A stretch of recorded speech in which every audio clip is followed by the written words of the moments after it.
Dark Thaw, Month of Snow Reap, Portal Year 11. Welcome back to the next episode of AC Lore. Last time we explored the changes made in the December 1999 update, Sudden Season, including the Geladites' rediscovery of Furore and the Great Work. Feel free to take a look at that video, or start at the beginning with the first in the series, Heeding the Call. Either way, today we're moving forward to examine the next monthly update from Turbine, Dark Thaw. Dark Thaw was released in January of 2000 and brought many major and important changes to the game, as well as further expanding the lore and ongoing plotline of the title, carrying forward what efforts Sudden Season had laid prior. Let's start by reading the monthly teaser. After his long journey gathering spell components, Kobo Taki hurried through his estate, barely pausing in the courtyard to greet his gardeners, who labored among puddles and dwindling humps of snow. Once in his study, he locked the door and, after a quick search, located the book he needed and scanned frantically through its pages for a particular passage. If the crystal breaks, its scions will appear and shadows will well up over the earth. Did this apply to the floating crystals and shadow creatures he'd seen on his journey? Finding no more information, he pulled a chair up to the window and gazed over the waterlogged fields. It was common knowledge that a band of heroes had dispelled the recent winter. After battling their way to the lair of the undead necromancers, they had destroyed the giant crystal that sucked the heat from the land. Perhaps this crystal was the one in the text. If so, the heroes may have unwittingly brought down a terrible curse. Immediately we can see changes which have been wrought by the actions in Sudden Season. Kobo has discovered, in some text, descriptions of what appear to be prophetic statements regarding the destruction of a particular crystal, with the results being that, quote, its scions will appear and shadows will well up over the earth. Is it indeed possible that the crystal mentioned in these texts was the great work of the Geladites?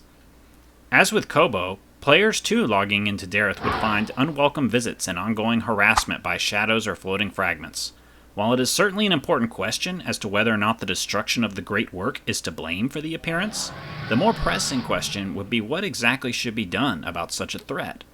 This is just the tip of the iceberg in terms of what Dark Thaw introduced, and we will be diving headfirst into all of it after we read the Turbine rollout letter, which touched on some of these additions, again from the perspective of Kobo, though this time around we find a familiar face from recent events. Kobo Taki confronted a throng of impassive Garundim as he finished his initial proposal to the Zakyle Council.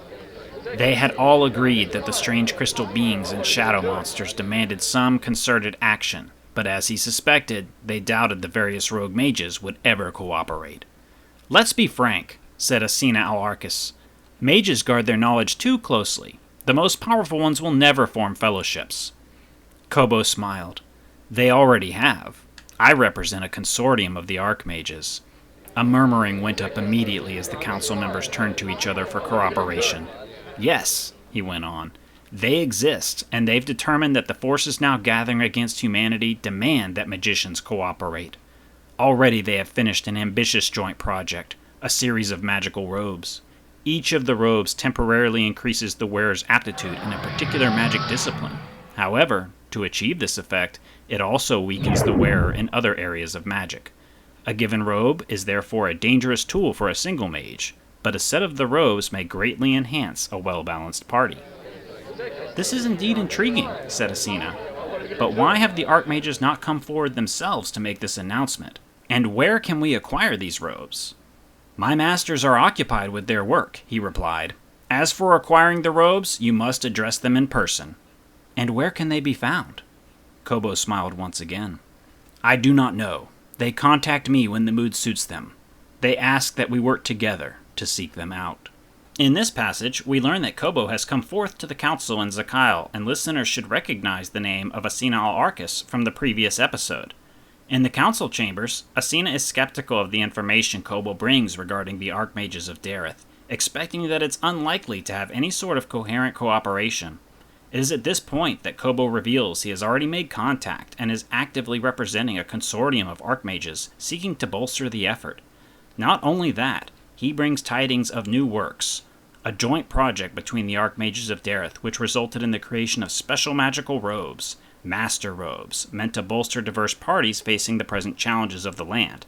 However, the Archmages have not made themselves readily available. Players seeking the results of this joint project will have to follow the breadcrumbs and rumors in order to divine the locations of the powerful archmages.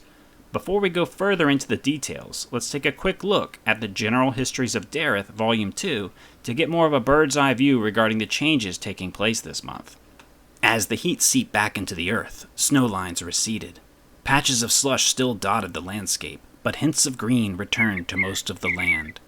All was not well, however. The enigmatic shadow creatures began to walk the landscape openly, harassing adventurers and making travel through remote areas a dangerous proposition. In addition, floating crystal fragments appeared.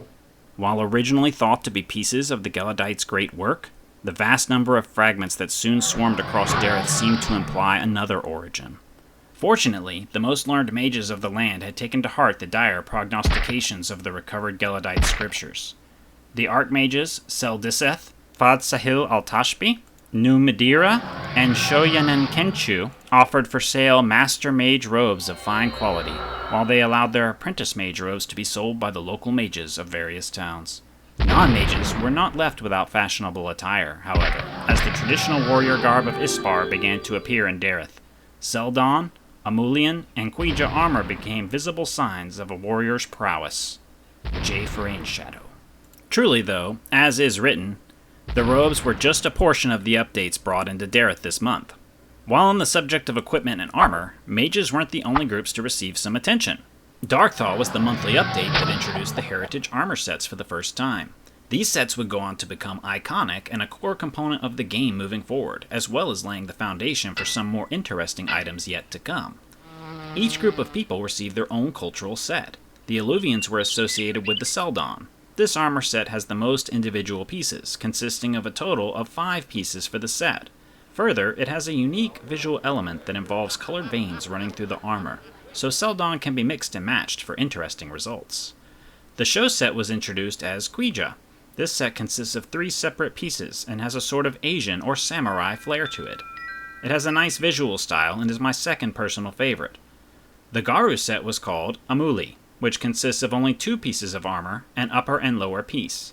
This made Amuli one of the most popular armor choices because in the early years of the game, item enchantment buffs such as impenetrability and banes had to be cast on each individual item, so buffing 2 armor items is obviously much faster than 5 for the same coverage area. On top of equipment and item additions, a new emote was added to the game this month, both to add to player expression and to reflect the season in which players found themselves. Sudden Season had introduced the Snow Angel emote, allowing players across the land to create snow angels on command, with the snow that blanketed the island so heavily. While the weather did indeed begin to warm in the month of Snow Reap, it was still a naturally cold time of year. That in mind, we received the Warm Hands emote, causing players to blow into their hands and seek warmth by rubbing them together. Emotes were well done and diverse in Asheron Call, but more were always coming. It was not at all uncommon to be roaming the cities and find groups of adventurers making snow angels and warming their hands as they chatted about their recent travels and the mysterious goings-on in the land after the destruction of the Great Work Crystal. As mentioned earlier in the texts, new creatures had begun showing up in the wilds and dungeons of Dereth. Dark shadows of various sorts came to life, their origins mysterious and unknown. Additionally, fragments of various sorts were said to be attacking adventurers wandering the land. From whence these creatures came, none could say for certain as of yet, but there was little doubt that this was somehow a consequence of the actions taken by the island's inhabitants in the lost city of Furor when they destroyed the Geladites' Great Work Crystal. Simultaneously, as we have new creatures being sighted, others have seemingly been hunted to extinction. The hoary Mataker, rumored to be found in the high, isolated, and snowy mountains, was said to have been completely eradicated in the fervent hunt for their hides. Hoary Mataker robes, therefore, became even more sought after and valued by the citizens of Dereth. The update also brought changes to several locations. For instance, the Mountain Cavern and the Thieves' Den were updated with new challenges and restrictions, such as the Thieves' Den now requiring adventurers to be level 8 or higher to enter. One of Turbine's goals was to provide content for a variety of player levels with the monthly updates. Additionally, the Town Crier provided updates on the defeat of the Geladite cult leaders and the destruction of the Great Work. These announcements helped to set the scene and provide context for the players, making the world feel more alive and responsive to their actions. The Dark Thaw update marked a significant turning point for Asheron Call, introducing new creatures, items, and quests that expanded the game's world and challenged players in exciting new ways while continuing to push the overall narrative forward. Though the shadow creatures and crystal fragments posed a new threat, the update also showcased the increase in options and power for the player, illustrated by the new armor sets and items. The Dark Thaw update's impact is long-lasting, as both the creatures introduced as well as the heritage sets will be iconic and important for years to come. The introduction of these heritage armor sets and the focus on player empowerment laid the groundwork for future updates and expansions in this way. Armed with new equipment and the confidence of having bested the Gelladite cult in the lost city of Furor, Dereth's explorers move forward with a cautious optimism. What secrets may yet be uncovered regarding the sudden arrival and prevalence of the shadows and fragments? Though the shadows appear humanoid in their physical structure, their aggression indicates they surely have some darker purpose, and the many fragments to be found are just as puzzling.